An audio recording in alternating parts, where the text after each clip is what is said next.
My name is Johnny Sierra, and I'm introducing a new series here titled One on One. And in this series, just basically interviewing different individuals that are making an impact in their fields, that are also, also in the areas that God has called them to make that impact in. We're just, obviously, I don't want to just interview. I want to have a conversation and kind of pick the brains out of each individual that we'll go through this with. But definitely, it's going to be a lot of fun. But it'll help us kind of see where we cross paths in the same mentality in business and ministry, and a lot of different things here. So in our first episode today, I invited a good friend of mine. His name is Dee Greene. I've had the privilege of having him a part of the church, being together in ministry at Rethink Life Church in Orlando, Florida. And so it's been exciting to see, not only get to meet him, but to see what God's doing through him as well. So this guy is a young, successful entrepreneur and a creator, man, of many different things that he's been able to compose and bring to life. So, D, man, how you been? How's everything going? How's life? I'm great, man. Everything's going good, man. No complaints. That's awesome. That's awesome, man. Tell us a little bit about yourself, man. We'll jump right in. Where were you born? Where are you originally from? So I'm originally from Kokomo, Indiana. It's like probably about an hour north of Indianapolis. So that's where I was born, and I lived there up until about 7th grade, and then I moved with my mom. My mom got married to what would eventually end up being my twin brother's dad. So he got a job in Reynosa, Mexico. So we moved down to Texas when I was in 8th grade, and then I actually really didn't get along with him that well. So I moved back on my own, basically in 9th grade after spring break, to live with my aunt and my uncle, and back to Kokomo. So so from there, I was really heavy into basketball. Like, that was like my main passion. And whenever I got to college, I went to Anderson University in Indiana to basically play basketball. And it was like the first day that I was there. I was doing music a lot at the same time too, producing and putting out songs. And like the first day that I was there, I don't know, it was like a weird vibe. Like, I just didn't feel it anymore, and I just told the coach I wasn't going to play. It was like the first day of school. So, wow. Yeah. So I I started pursuing music from there, and I just had always wanted to do my own thing. And the school is real small. It's like 3,000 total students. So it wasn't really like my type of vibe. So I was looking to transfer schools, and I ended up going to Indiana University, actually. And I got a degree in computer science. So, I had a fun time there. I was always really focused more on doing my own thing than I really was on like my schoolwork. I still got like A's and B's though for the most part. But, after I graduated, I couldn't really find like a good job to do. And I ended up in this little small town, Columbus, Ohio. And I was working for the UPS store for like $8 an hour. Like, it's just sucked. And I was going to move out to LA with some of my friends and try to pursue music. And I told my aunt and my uncle about it, and they were just like, it's really expensive out there. So they had lived in Orlando at the time, so like, you should try to move out here and just see if you like a bigger city vibe better. So I told my job I was thinking about moving to Orlando, and I was trying to give them a heads up, and I ended up, like, as soon as the idea came about, I think I moved. It was like less than a week later. Like, my uncle came to Indiana to visit his daughter that was in Indianapolis, and he was like, I just got a one-way ticket, so if you want to go, you have to pick me up and drive me back to Orlando. So we put as much stuff as we could in the car, and then we just drove like all the way down to Orlando. And so, I came here, and I was like still struggling for a job for the past 2 years since I was down here. And I was doing Uber, Lyft, like working for all kinds of different companies. I probably got fired from like 2 or 3 places last year. just for various reasons, them not really understanding my vision. And I ended up working for my cousin. He owns a law firm in Orlando, and he wanted me to do their social media, SEO, everything online, basically. And so some of the stuff I didn't know how to do, so I would go on my own and take courses, and I found this course by Ty Lopez about social media agency, and that's when I found out that, you can do social media and branding for other companies, but you don't have to work for them. They can hire your company to do it for them, basically. And once I found out that I could do that and how much money was in it, I just, just kind of took off from there. And that's when I started D&G Media Services.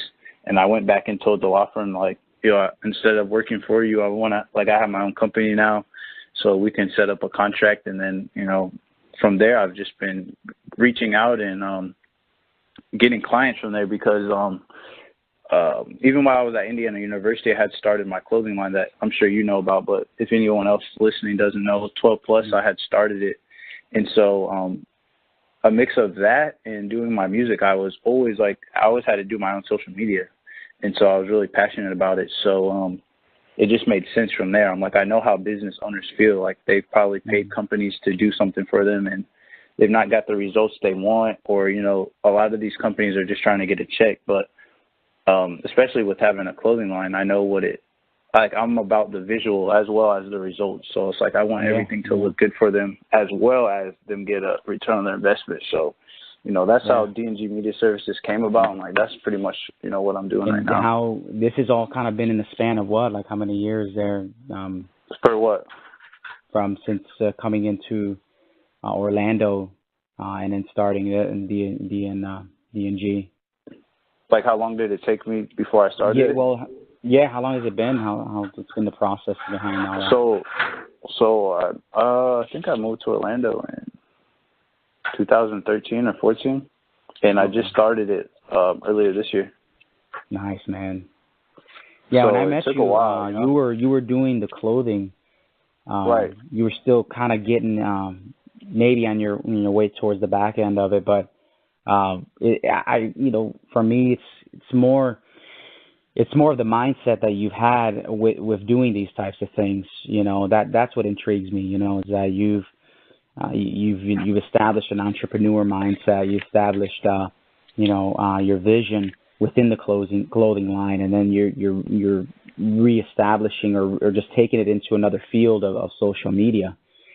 So what intrigues me with you is the mindset and what the creativity and the vision that you've carried through these different platforms.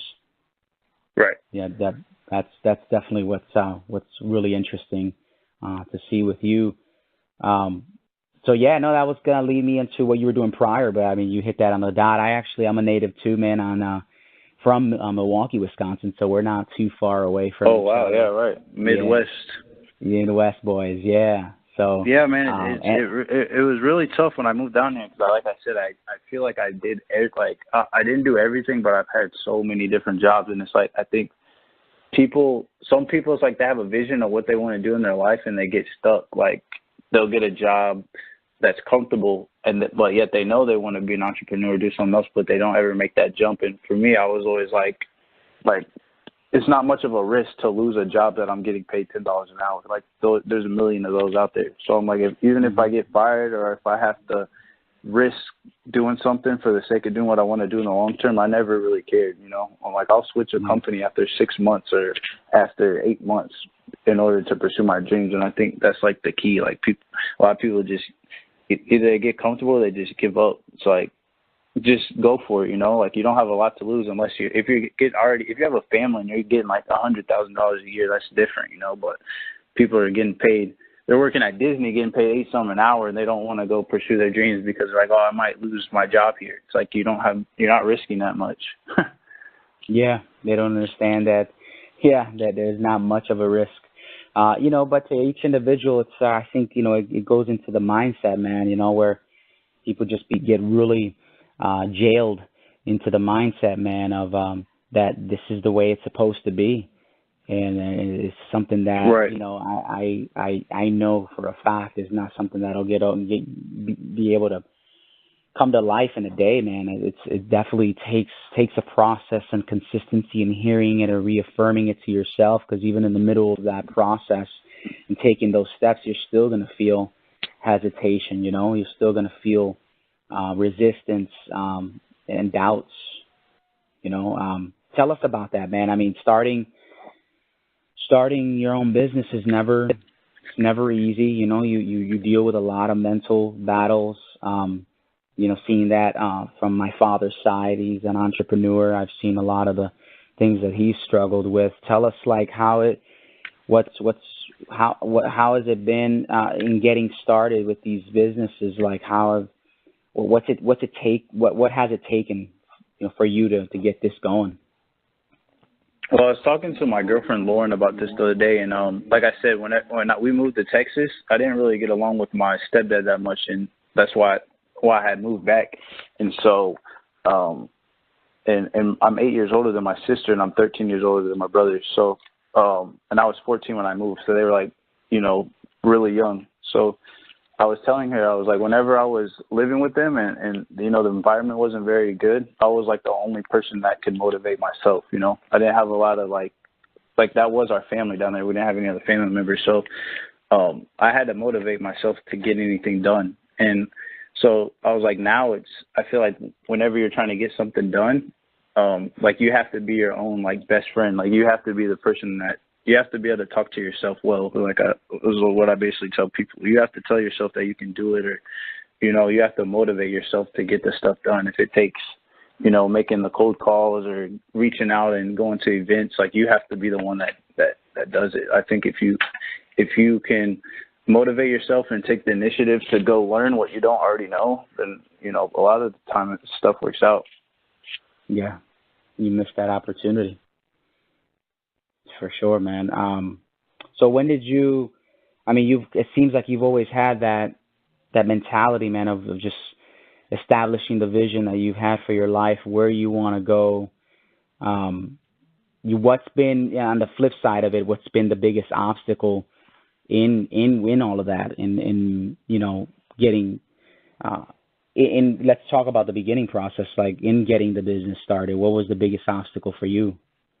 I think the biggest obstacle for me, and probably even more so other people, is like just like not listening to people. Like there's so much family members that want to put in their input, friends that want to put in their input, people on social media. It's like they'll tell you not to do this, not to do that. It's risky or this. It's like they're putting their own insecurities on you, and it's like 9 times out of 10 you can do what you're trying to do, but you know, it's like people will say, oh, well, you know, you have a good job. You don't need to go out there and risk it, or wait until you have X amount saved up, or, you know, you don't really know this field, or you need to go to college rather than this. And it's like, it's just too much noise.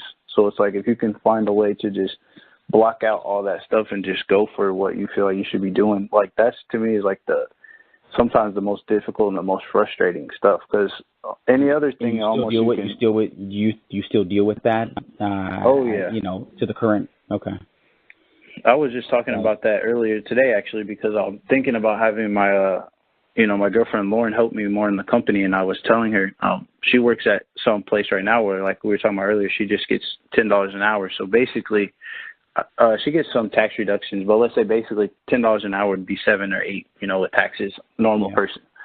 So I'm like, if you're doing 30 hours to 40 hours a week, that's going to be like $210 to maybe $300 or so.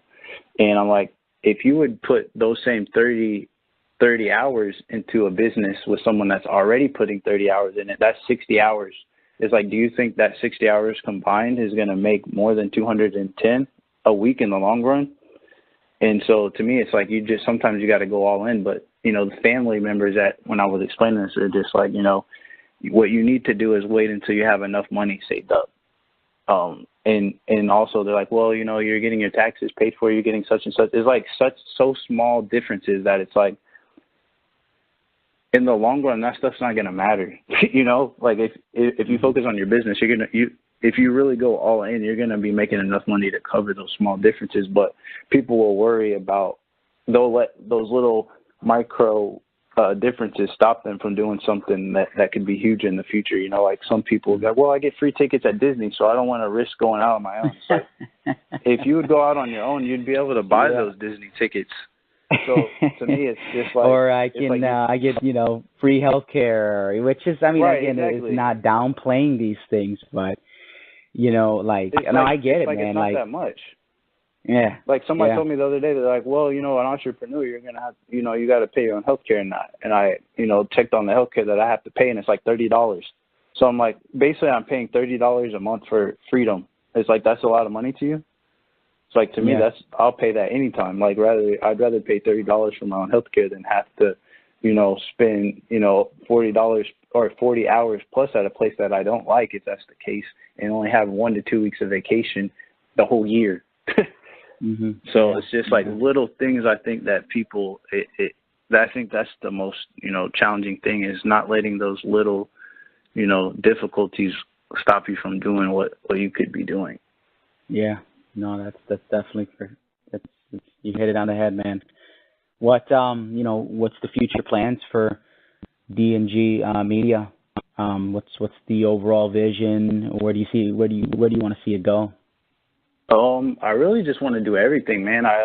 Right now, what I want to do is just help as many local companies as I can to get their name out there and get their story out there, and help out the owners, because it's interesting whenever I sit down and talk to them. Like, the average person probably thinks, oh, you own a business, you're rich or you're well off. And a lot of those people, they might be struggling, and the story of how they got there is interesting. So I want to help them get their business out there, but also help them get their story out there as well.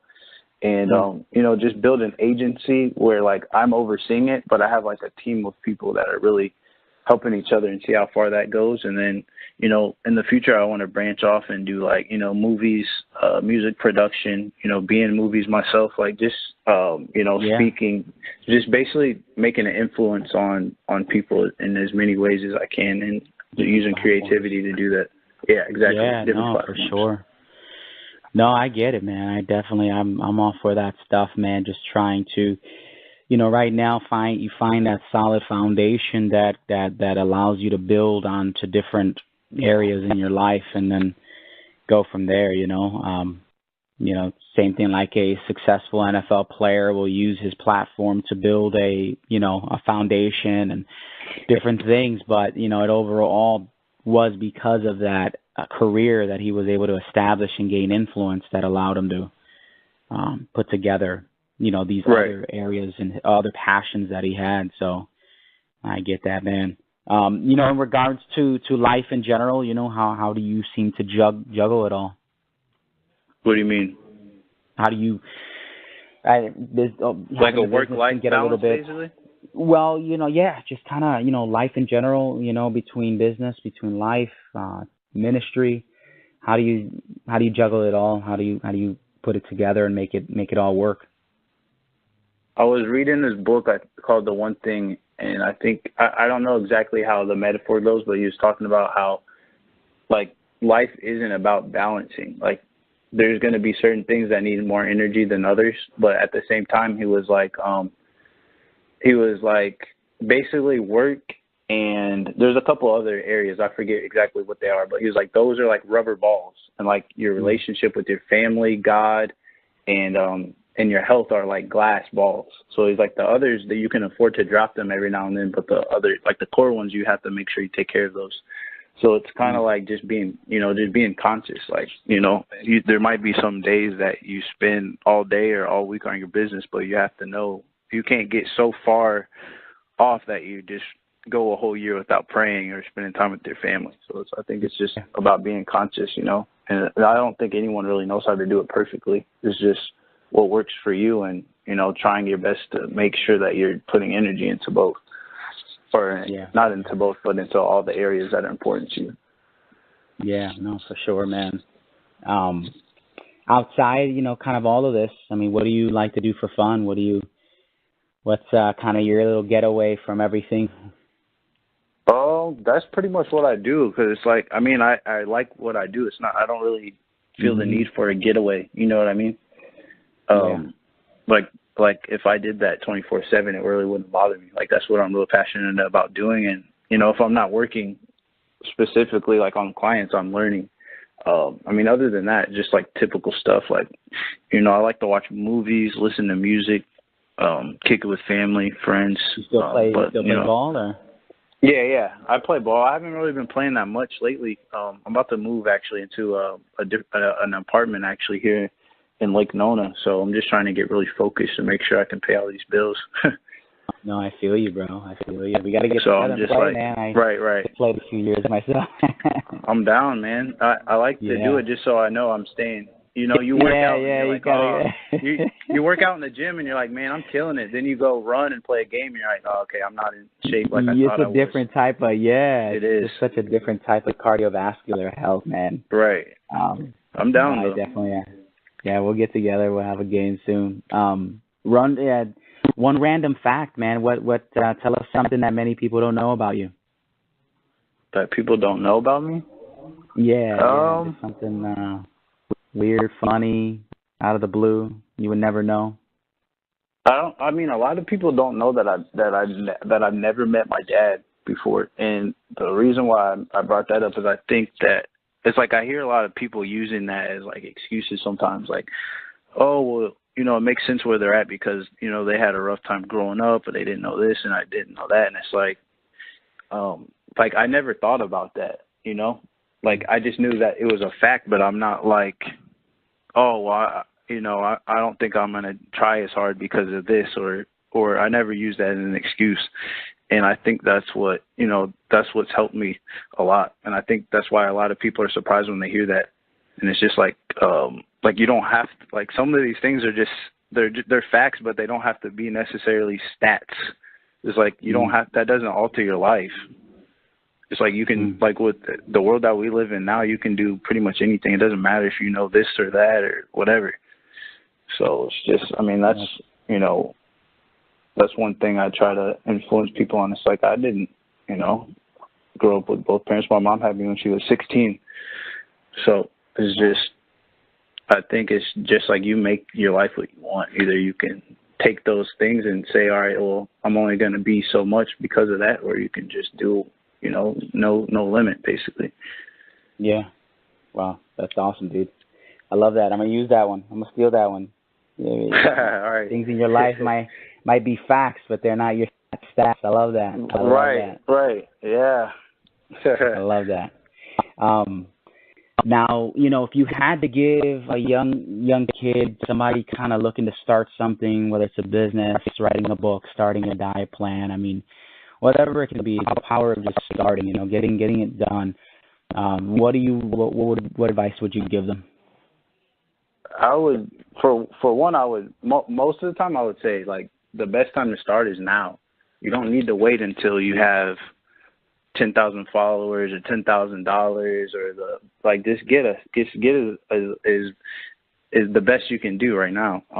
Another thing I would say is just get books, like learn about what you got to do, and don't be scared to invest in yourself. People will go out and buy $200 pair of Jordans, but they won't go buy a $20 book on what they're trying to do for the rest of their life, which is kind of dumb to me. So it's like invest in yourself. If there's a course that costs $100, but it can make you $5,000 to $10,000 a month, take that course. So get started now, invest in yourself, and just use social media to help you and just keep it real. You don't have to pretend like you're already killing it. Just basically document your process of where you're at and just keep it real. And those three things, will help you. I mean, and just network with people and stay humble while you do all those things. Speaking of networking, who's your biggest mentors and influencers right now in your life? Like as far as like people I know personally, I pretty much just kind of try to do my own thing. I feel like I have a lot of ideas or visions that people that I know might not. They try to be more traditional, but as far as like in general, I like to watch a lot of Ty Lopez's stuff, Gary Vaynerchuk, Entre Leadership. I usually try to get content ideas. Some stuff of his, and a few other guys too.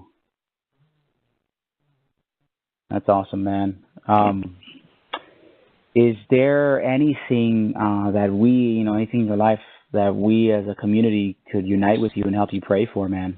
Anything that we can come together with you with? I mean, just I don't know anything specific, but just like, just health and success of people around. I feel like not only that people will be successful, but that people will use their success to help others be successful, rather than just, a lot of people want to be successful just so they can post a picture of their watch or their car or whatever. Yeah. It's like there's so much more that you can do that'll make a long-lasting impact. So it's just for people to really see that vision and to help others rather than just to be all about themselves all the time. Yeah, for sure, man. That's good stuff. I think we're tied with such in a social media platform right now that social media just really, to me, is it's a good platform, but it can become very selfish. Where, Right. You're just making it all yourself and dialing it in on yourself instead of allowing it to become an opportunity of influence, where you Right. can leave a mark, where you can